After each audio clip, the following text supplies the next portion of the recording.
Okay, so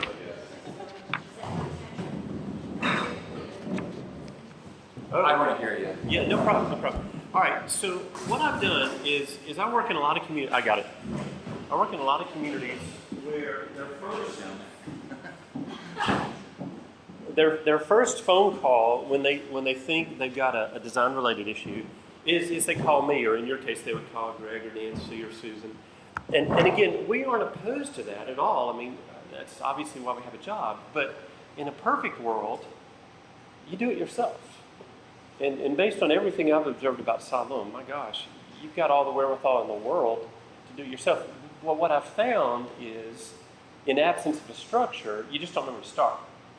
And so that's all I've tried to do here is to give you this really logical self-diagnostic tool for you to be able to evaluate your entire community, not just your downtown, and then you can come up with strategies on how to address them.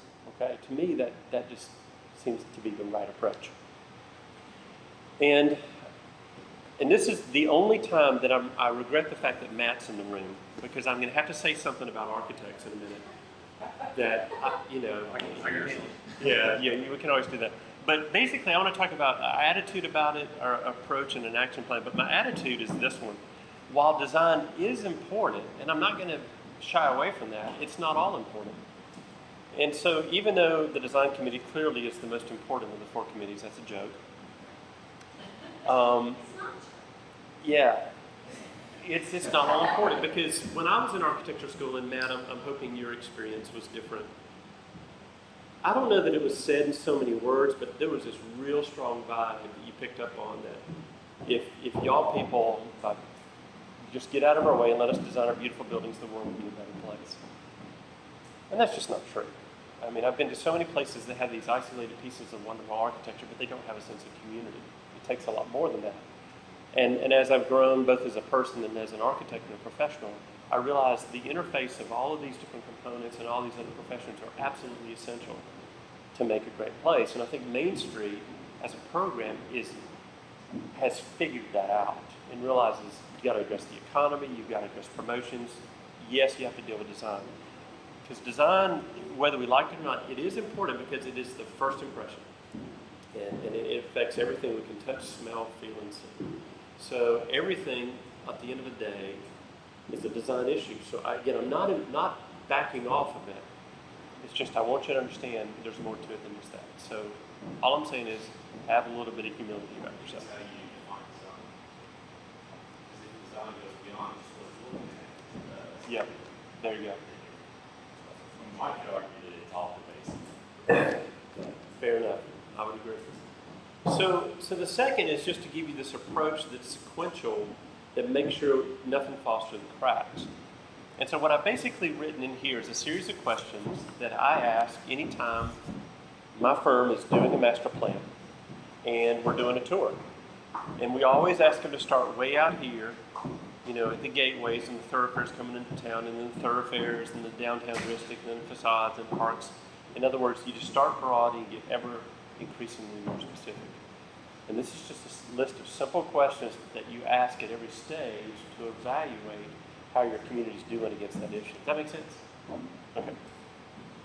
So here's my list or my process: gateways, thoroughfares, the downtown streetscapes, facades, infill, parks, and signage. The gateways, of course, I've already given my little sermon to Siloam about gateways back when we did what do we call that thing? Resource team?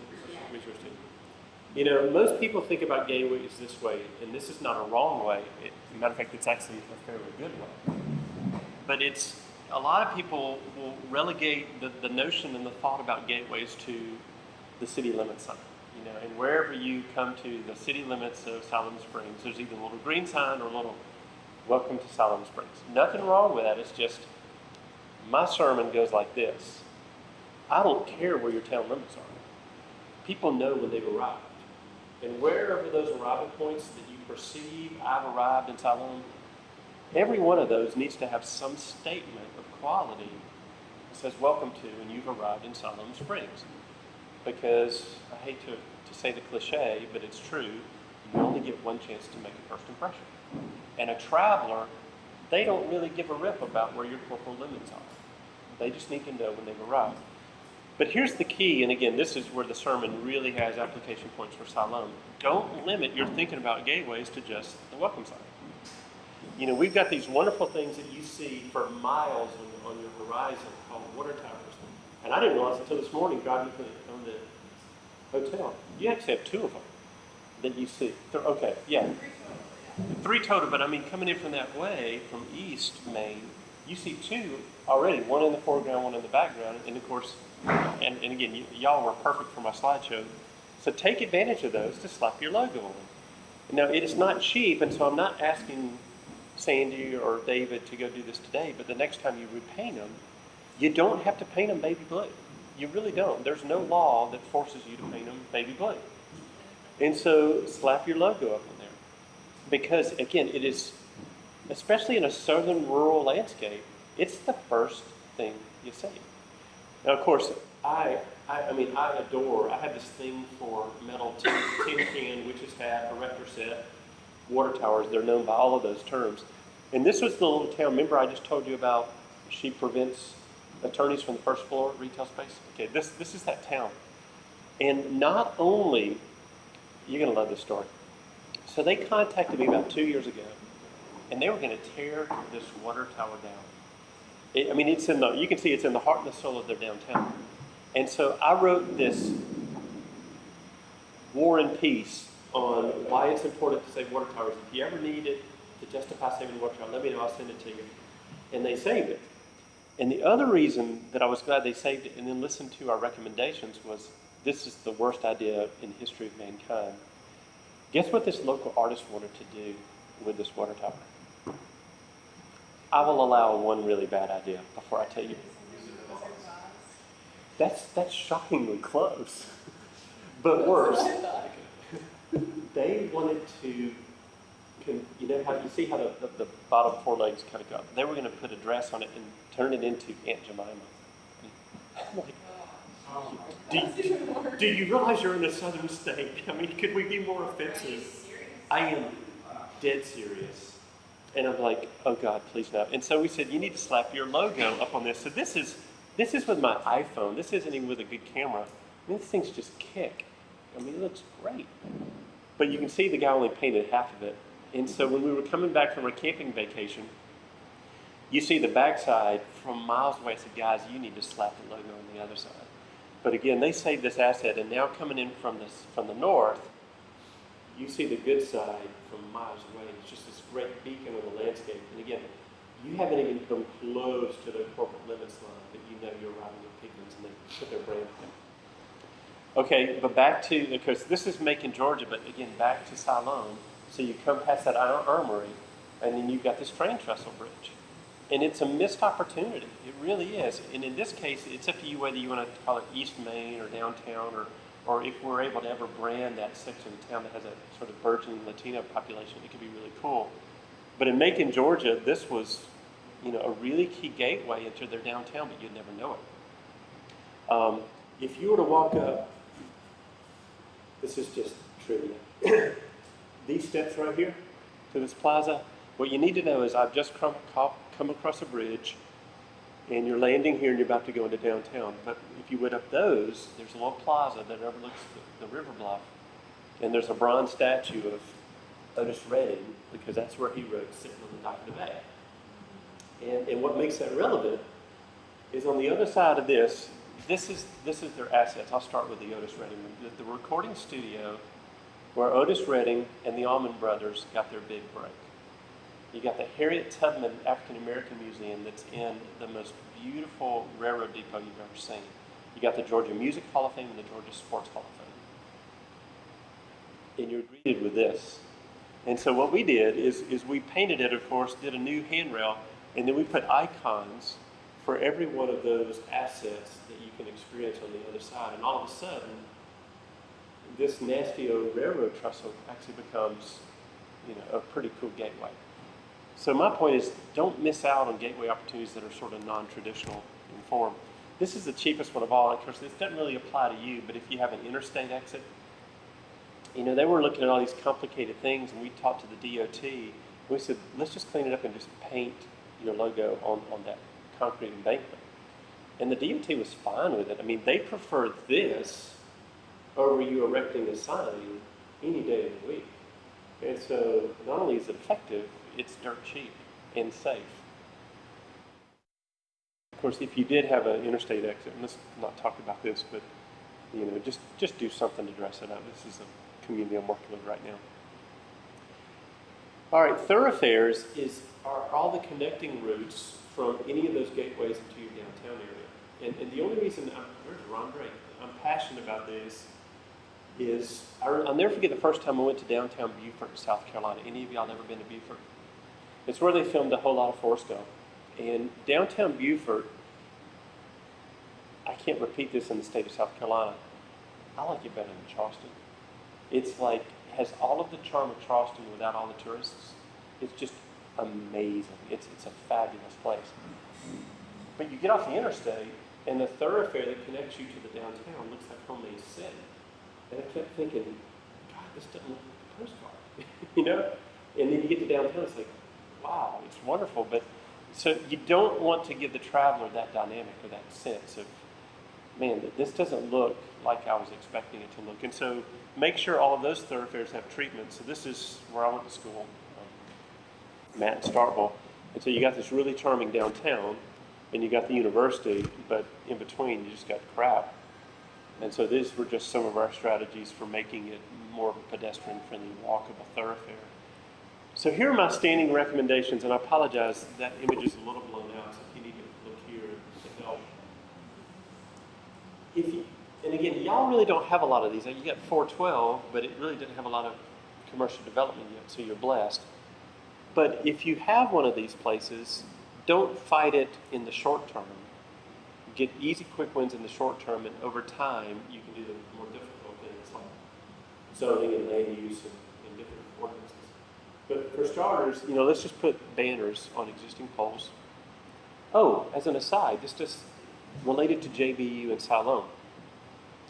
This is Conway, South Carolina, and it hosts Coastal Carolina University. But Coastal was having this branding problem because everybody just said it was in Myrtle Beach, but it's Conway's. And so what we asked Conway to do is we placed Coastal banners in their downtown, and we put downtown banners on Coastal's campus, or thoroughfares leading into town. And that way, it was a much better town and gown relationship. There was a strong presence of Coastal in the downtown. I think having some JBU banners would be great for your downtown, just to kind of tear down those barriers and make those connections even more solid. And then eventually put trees up, maybe regularly spaced between the existing poles. Later, if you can, bury utilities, but that's expensive. But the key would be, in this case, if you don't have a lot of curb cuts, see if you can put a median in there. And then over time, the development ordinance is move your buildings to the street itself. So eventually you go from this to that. So when we get to the downtown district, we're almost to the facades now, is just make sure, check your signage first of all. This is downtown Lancaster, South Carolina. And you can see this is their main street, by the way. And this is when you arrive at the downtown district, but all of their signs direct you out of town. It's crazy. And this happens all the time. And so, to me, this was their 100% intersection. And what's interesting is on their highways, all of their signage, we designed this brushed aluminum or metal signage, whereas in the downtown, it becomes a lot more pedestrian, a lot more detailed brick to match the historic architecture. So don't think that just because you've done a welcome gateway sign, all of them have to match. You can adjust, especially the monument, to match the surrounding architecture. And so, just welcome gateway here. Streetscapes, y'all done a pretty good job with it, so there's not much I want to say here other than, this is our ultimate goal, is to create spaces where there's, Fratelli's right there, there's enough room for people to eat, walk comfortably by, lots of eyes on the streets, trees with a canopy that are high enough that they get above the storefront level so you can see into your places of business. And what's really wonderful about this Greenville, South Carolina, those trees masks some very mediocre architecture. but you don't notice it and you don't care because all the storefronts are so vibrant. Okay. Now, should I wait for Meredith, or do I need to go ahead and talk about facades? Can you tell me just your opinion about trees? I know you're not on the state architect, but is there certain trees that you specify or recommend? There are. Matter of fact, if you will fire me an email, I will send you an email from my landscape architect, urban planner, who wrote a complete article on recommended trees for that, how to shape them, and to limb them up. It'll answer all your questions. We're getting new trees downtown. You are getting new ones? Yeah, I don't know if our information would be useful, They took, so at one point the city decided to get rid of the trees and put up crepe myrtles, which is like a terrible idea. So you can see that we have some over there, Yeah. very sad crepe myrtles that have kind of Yeah. splayed out. So they're getting rid of those. I forget what type of tree they're doing, but we had like an Urban tree- forester. You tree good. person come Good. in and Off the top of my head, some ones that I've heard that are particularly good are Chinese elm or Zelkova. It kind of goes by both names. There is one and only one strain of crepe myrtle. It's a single stem crepe myrtle that actually is pretty attractive. River birch isn't bad except the bark.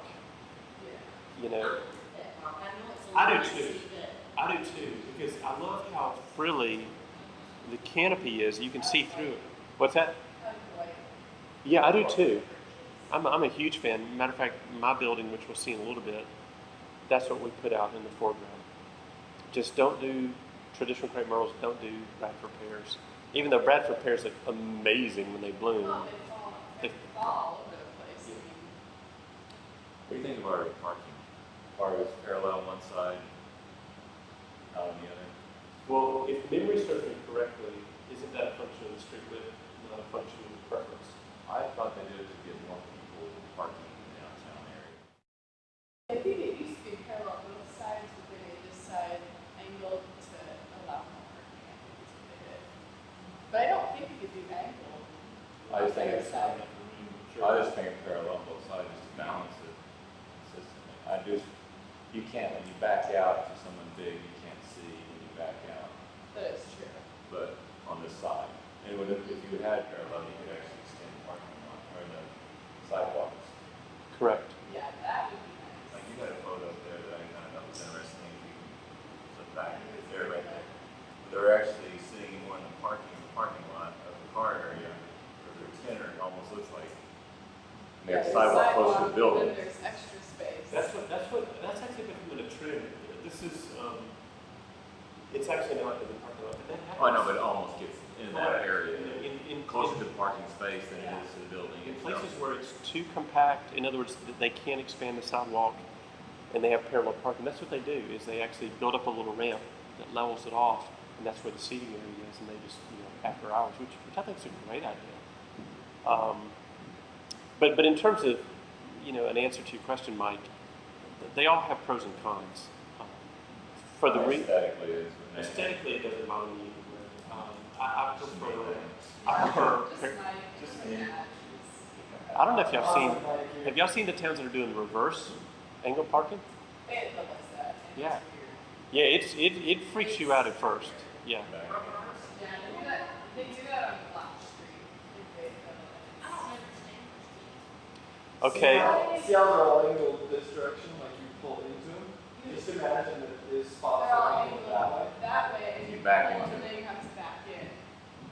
You'd always have to back into the spot. And here's what they say is the benefit, and I'm just quoting it. Okay. Easier, faster take on this. Yeah. For pulling out, you can see better. If you buy and shop and get stuff, you have your trunk right there. You're loading up from the sidewalk, and it's basically the same motion you're going to have to use in terms of stopping, looking, and backing up as you would use parallel. So in other words, it doesn't change the dynamic of signaling, stopping, and backing up. It's interesting.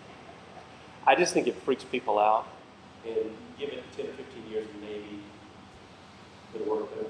All right, I think we probably need to continue. This was the biggest thing that Meredith and Megan asked for was let's go into detail about facade grants and different approaches. So since I'm recording it, let's go ahead and do this. Let's just skip over these. Are just, I don't know why I have these in there. Yeah. And the reason is So they'll have yeah, I mean, I'm going to give them, they got their handout, I'll give them the PowerPoint, but this will create a QuickTime movie on YouTube in case we ever need to go back and listen to the audio. Of course, God saw the story. But now you'll do the Harvey, the rest of the story. Oh, you weren't here. Let me tell you this one real quick. So this building existed in a little town called Conway, where we just were. And the old man who bought it, he wasn't a jerk. That's not why this building looks crappy. He just didn't know how difficult it would be to remove it. And so when he took me up to the second floor, I could see that all the stuff was still there. And so I did this rendering saying, I think it will look like this. And it actually looked even better. But I'm going to complete the story about what happened throughout the rest of the city.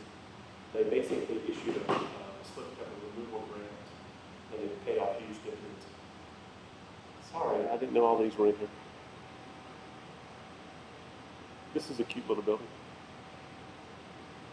Okay, so y'all saw this before, Mike didn't, so I'm going to be super quick. One thing we can do for vacant buildings is slap art in there so that people, don't notice that it's vacant. So this is the one from Arkadelphia, where instead of putting the paper on the inside, we put the vinyl wraps on the outside, because this is the building that owned that pharmacy that we couldn't do. And it just at least gives you some nostalgia to look at while you're walking. Okay. So everybody knows how traditional facade grants work, just giving a sum of money, sometimes with a match for an overall facade. That's a great strategy. There's nothing in the world wrong with it, and I think y'all already have that. What's the lady's name that in Dallas that ran? Gloria McEnroe. Yeah. So by all means, continue to do that, or if you want to modify it, one of the strategies we've employed recently in South Carolina that's been helpful in certain instances is to do just a component grant. In other words, last year in Beaufort, all they did was awnings. And so they did a facade grant, but it only went towards awnings. And here's the advantage occasionally over an overall facade. There are certain building owners that you can come and offer them a facade grant, but this notion of fixing up my entire facade, for whatever reason, feels intimidating to them. They can't quite get their arms around it, and unless a mat or somebody helps them, they probably can't see it. Whereas if you say, we'd like to help you replace your awning, everybody understands that. They get that scope of work. But you don't have to limit it to that one. Like I said, in Conway, they offered, instead of a facade grant for a component like an awning, they did the slipcover removal. Perfect timing. We just started facades and grants. Oh, good. I need to unlock it for that one. Okay. Okay, sorry. No worries. But by the way, you don't have to do awnings. I have another community that's doing signs. Because signs, to me, other than paint, paint probably has the most dramatic facelift on a building. Assume it's a painted building. I don't want you to paint it if it's unpainted. But so some communities did paint facade grants. Some did signage. And again, any more with this new, we call it sandblast, but the technical name is it's a rigid polyurethane sign. You can get any color, depths, really brilliant patterns, and you're talking a normal size sign of $300 to $500. It weighs about 8 pounds, and you just bolt it or adhese it right into the wall. And it's amazing. I mean, imagine how much, instead of having that vinyl appliance repair service, imagine if we just had decent signs in these buildings, what an impact that would make. Some have done lighting. I think what else I've seen done.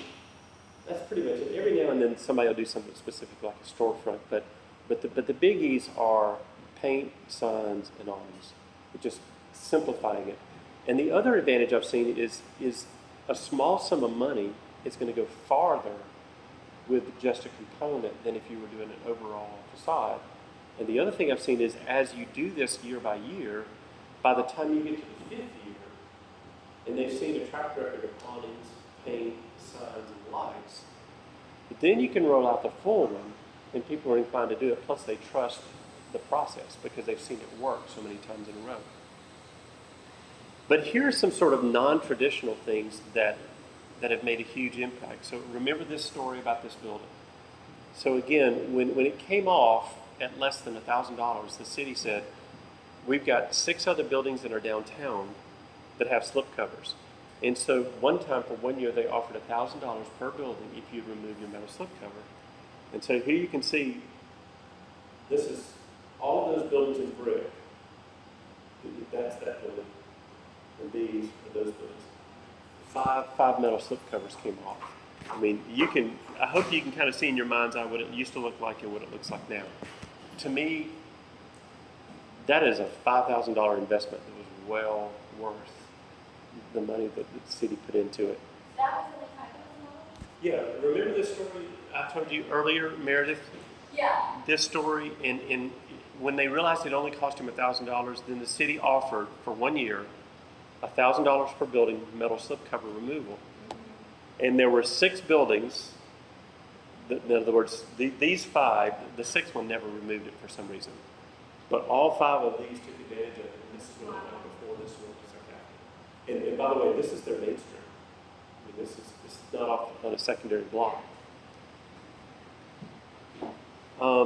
This is from Searcy, Arkansas. I love this idea. They did a grant just for the rears of the buildings. Yeah, you're so good. No wonder I like it so much. So, in some instances, particularly courthouse square towns, because all of the buildings that face the courthouse necessarily don't have exposed rears. That sounded bad.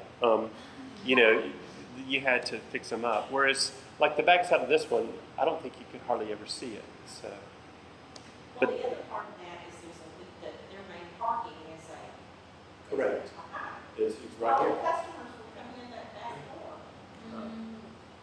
Susan, you're so good. It's supposed to be real. You got that exact position right Okay. Yeah. So that's another thing to think about. Don't think about the grant as always having to be the overall facade or the overall front. You may do alleys or sides or, I think a really cool one is y'all got these cool ghost signs. Don't ever repaint them to be perfect, but you may want to touch them up and still make them against ghost signs. Now this is something I threw this in just for y'all this morning based on something Matt said, because he was spot on. One of the biggest hardships that we architects faced when they throw it out as if it's the easiest thing in the world. Let's do upper floor housing. It's like, okay. And it's hard because so many building codes kick in once you put a living space above, another kind of space. You've got occupancies, you got assembly, you got separations. More times than not, you need to introduce a sprinkler system. And if I'm wrong in what I'm about to say, correct me. This is the cheapest part of the process. I mean, this isn't the most expensive part. The hard part is getting water supply to it. And so what this town, this is basically West Des Moines, it's technically called Valley Junction, Iowa. The city, and by the way, Did we go there? yes, you did, yeah, for the conference. The city received a grant. I don't know what funded it, but oftentimes cities can get grants for infrastructure that they can't get really for bricks and mortars. And so they use their infrastructure grant to run a sprinkler main, and it tapped out in the front wall of every building on the main street. And so the incentive was for you to do this. All you had to do was tap into it right there. And so the cost of putting the sprinkler went from $3 to $4 a square foot to $1.50 a square foot. About a third or so, maybe a small third. Yeah, Just a tad. but that's a pretty decent little incentive. And I thought it was just very creative. I always just think in terms of signs and awnings and paints and stuff. But and I applaud the city because it's tough to spend money that people don't see. There's probably a lot of May or may not use it. and may or may not use it exactly. But to me, if you've got the pressure, and I think y'all have got the development wherewithal. I mean, y'all are about to do a building, and Jim and them going to live upstairs.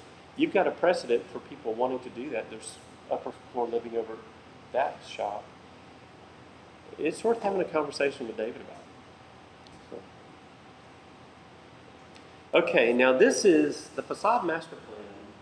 Is facade grants on steroids. And if you want, I can send you my I have an entire presentation just on this that I did at National in Chicago, because it's a bit complicated, but let me briefly kind of explain the difference between a facade master plan and a traditional facade grant. The key thing that makes it work is an easement.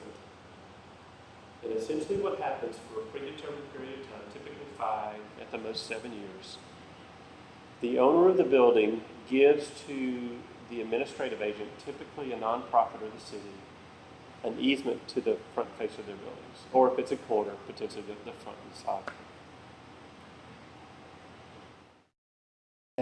That's basically a legal transaction, because a government cannot benefit a private citizen from our property. But for that period of time, it technically is the city's property. The owner can't change it. They can maintain it, but they can't change it. And here's the benefits, and then I'll be fair and give you the drawbacks. First, the benefits of this approach.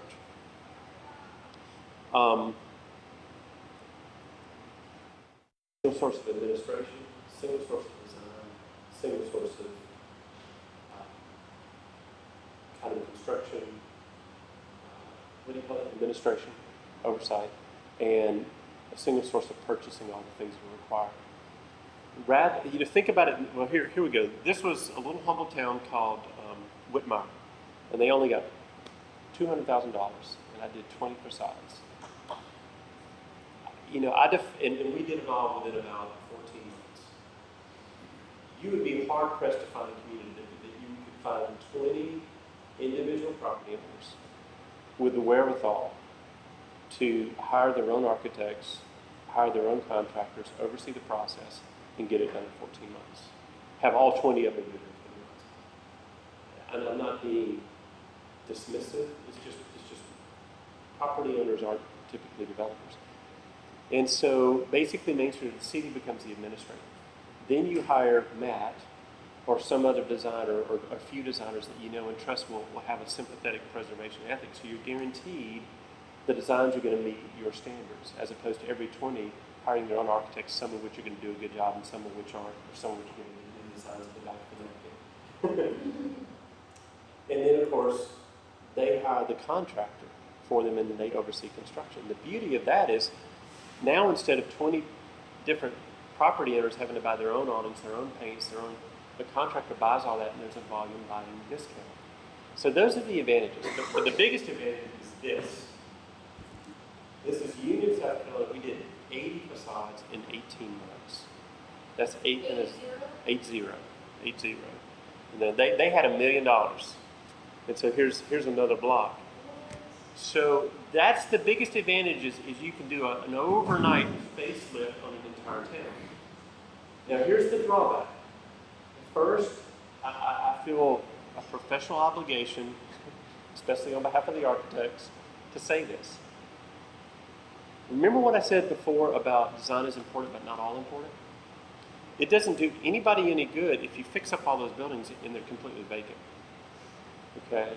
So you got to balance this approach with a thoughtful attitude about retail recruitment so you don't end up having a very attractive ghost town. And that's the problem here. I'm willing to say 40 of the buildings we worked on are completely empty. So it's like slapping lipstick on a pig.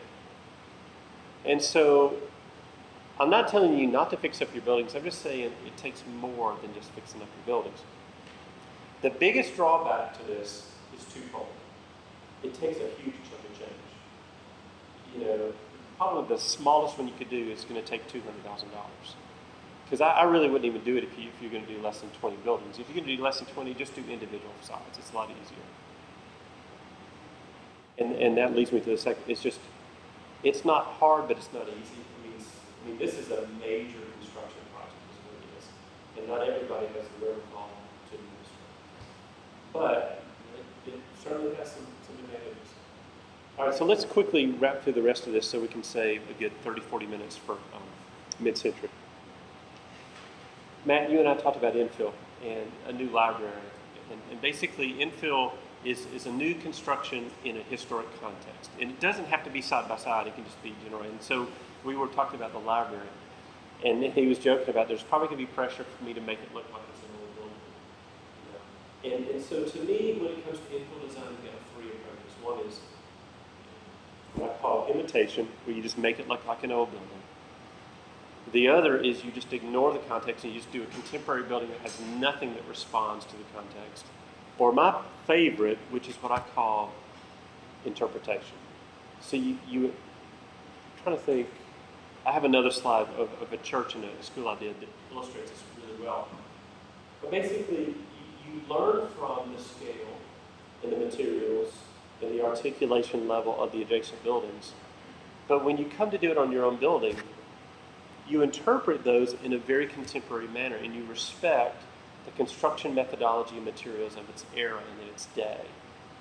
And so while these two buildings exist in the same block of our downtown district in Columbia, I don't mind this one, but I strongly prefer this one because it is so interpretive of the old warehouses that we used to have in this district that house cotton and different things.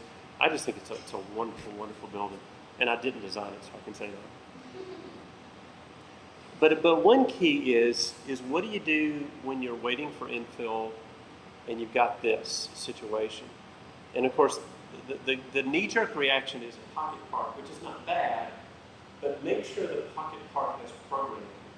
You know, don't just slap some benches and grass in there. Make sure you've got something you want to do. And so here we kind of created into an outdoor gallery.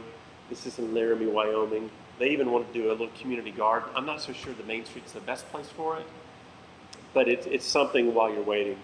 And then eventually slap a piece of architecture in there that's responsive, you know, to the context. Hey, Susan, that's Kathy LaPlante right there. Let's skip this. There's no reason we need to talk about this part.